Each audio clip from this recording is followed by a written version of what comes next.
Notre invité ce matin est Florent Braillard, historien spécialiste de la Shoah et directeur de recherche au CNRS et surtout co-directeur d'un livre qui a fait l'actualité cette semaine, Historiciser le mal, une édition critique de Mein Kampf, paru aux éditions Fayard mercredi, un ouvrage qui sera donc au cœur de notre entretien ce matin. Florent Braillard, bonjour Bonjour. et merci infiniment d'avoir accepté l'invitation de Radio J. Alors, à la question pourquoi cet ouvrage, vous répondez dans l'introduction de votre livre, je vous cite, depuis l'avènement d'Internet, Mein Kampf n'a jamais été aussi facilement disponible, accessible et diffusé, autant diffusé dans le monde. Il suffit d'ailleurs d'un clic pour pouvoir télécharger ce texte sulfureux, sans notes et sans avertissement, répondez-vous. Est-ce que vous diriez que votre livre, historiciser le mal, est une antidote à Mein Kampf? Est-ce que c'est un livre qui est contre Mein Kampf ou est-ce que c'est peut-être autre chose dans la démarche? Non, non, vous avez raison de souligner d'une part la situation actuelle qui est absolument insatisfaisante puisque Mein Kampf circule sans accompagnement historien dans une mauvaise traduction très très largement, à la fois sur Internet et aussi en librairie. Or, la chose qu'il faut absolument faire, c'est mettre en circulation Mein Kampf sous la seule forme appropriée et tolérable, c'est-à-dire celle d'une édition critique, comme nous l'avons fait avec Historiciser le mal, c'est-à-dire dans une nouvelle traduction qui n'améliore pas le style de Hitler qui était extrêmement mauvais, avec un appareil critique énorme comptant 2800 notes et un ensemble de 28 introductions, une introduction générale et 27 introductions de chapitres, qui permettent au lecteur de se défendre contre Mein Kampf. Donc effectivement, c'est une édition, bien sûr, contre l'idéologie nationale-socialiste, le racisme et l'antisémitisme.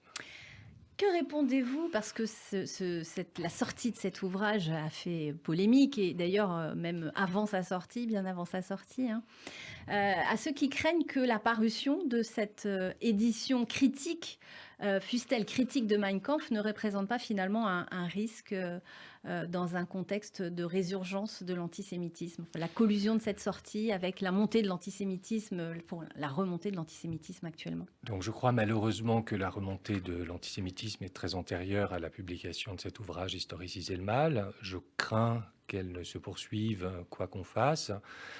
J'espère qu'avec ce livre, on offre des armes intellectuelles pour lutter contre l'antisémitisme, en particulier à destination des professeurs du secondaire qui pourront utiliser tout l'accompagnement critique pour mieux former leurs élèves.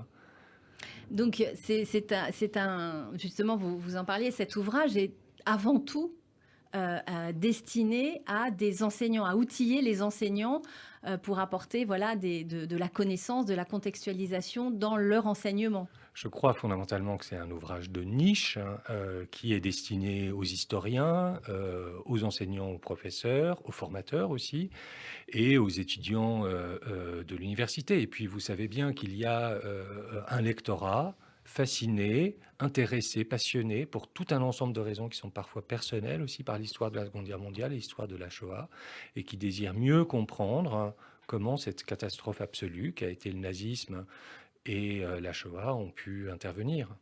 Alors, revenons, si vous le voulez bien, au format de cet ouvrage que vous avez co-dirigé. Il comporte 3 livres. 3 livres en un, une traduction de Mein Kampf qui est très importante parce que vous en avez longuement parlé au cours des différentes interventions que vous avez été amené à faire dans les médias. Ce livre a été très mal traduit jusqu'à présent. Voilà, il a été très mal traduit, ce qui veut dire que le résultat paradoxal était que le français, le texte de Hitler en français était plutôt agréable à lire. Or, l'original allemand est assez imbuvable. est imbuvable, et donc il convenait pour une traduction française respectueuse et respectant les règles de la traductologie, faire en sorte que le texte soit aussi imbuvable que l'original allemand. Et donc en fait, il faut que le lecteur français ait le même type d'expérience qu'un lecteur allemand qui se confronte aujourd'hui à l'original qui a été écrit il y a 100 ans par un autodidacte. Absolument. Donc on dit 3 livres en un, donc cette traduction de Mein Kampf. Réalisé aussi... par Olivier Maloney en collaboration avec l'équipe. Il faut vraiment souligner le travail extraordinaire qu'il a fait. Absolument. Il y a aussi une critique du livre composée de 2800 notes explicatives et une introduction détaillée pour chacun des 27 chapitres. Alors peut-être un mot de la manière dont vous avez travaillé, de la méthodologie que vous avez mis en œuvre pour réaliser cette édition critique. Alors j'ai évoqué il y a un instant la traduction, donc c'était le fruit d'un travail de collaboration très intense avec Olivier Manoni. C'était des centaines et des centaines d'heures à une dizaine de personnes. Concernant l'appareil critique, nous avons eu la chance de nouer un partenariat avec l'Institut für Zeitgeschichte, le grand institut d'histoire contemporaine de Munich, qui en 2016 a publié l'édition de référence pour une édition critique qui s'appelait Hitler, Mein Kampf, eine kritische Edition.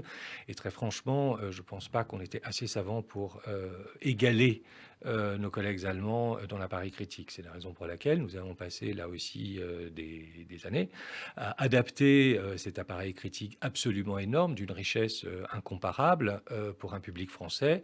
Le résultat est un résultat allégé d'une certaine manière, plus fluide, mais qui comporte encore 2800 notes, donc qui sont absolument énormes. Et puis l'autre différence par rapport à l'édition allemande, c'est que nos collègues avaient décidé de faire une très longue introduction qu'on a reprise et amplifiée, puis de laisser le lecteur se débrouiller d'une certaine manière face à ce livre. Et notre expérience de lecteur nous a conduit à décider que ça n'était pas suffisant et qu'il fallait accompagner le lecteur plus loin, d'où la décision d'écrire une introduction pour chaque chapitre. Il y en avait 27, ça veut dire 27 introductions, mais c'est dans ces introductions que le lecteur vraiment trouvera toutes les armes, toutes les connaissances pour aborder de manière informée et intelligente et critique le texte de Hitler.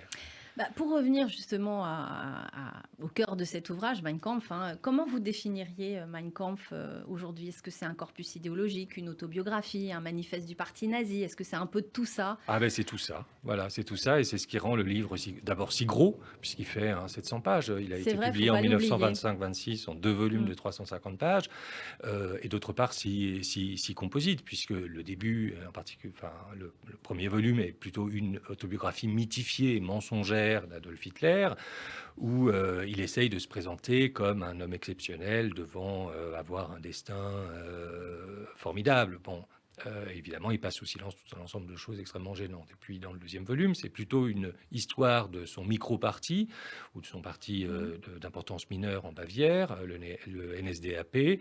Donc là aussi, il essaye de faire croire que ce serait un élément central de la mouvance völkisch. Et puis, surtout, bien sûr, c'est une description de sa vision du monde, dont on sait qu'elle est structurée autour de l'idéologie raciale, avec l'idée d'une hiérarchie des races, au sommet de laquelle se trouveraient les Aryens. Donc, pour tous ces mots, évidemment, il faut mettre des guillemets, c'est difficile à la radio, et au bas de laquelle se trouveraient les Juifs considérés comme des ennemis absolus de toute éternité.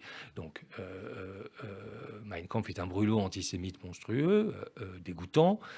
Tout l'intérêt des notes, c'est aussi de montrer d'où cet antisémitisme vient, comment il est retravaillé par Hitler pour faire en sorte d'être efficace dans un combat politique dont on a vu les résultats, c'est-à-dire l'arrivée au pouvoir d'Hitler et puis les conséquences qui ont été monstrueuses pour l'Europe. La commercialisation d'Historiciser le mal, une édition critique de Mein Kampf, est cependant très restreinte. Le livre est cher, 100 €. Il faut le dire, mais aussi destiné aux libraires d'ailleurs, sur commande, aux bibliothèques sur demande.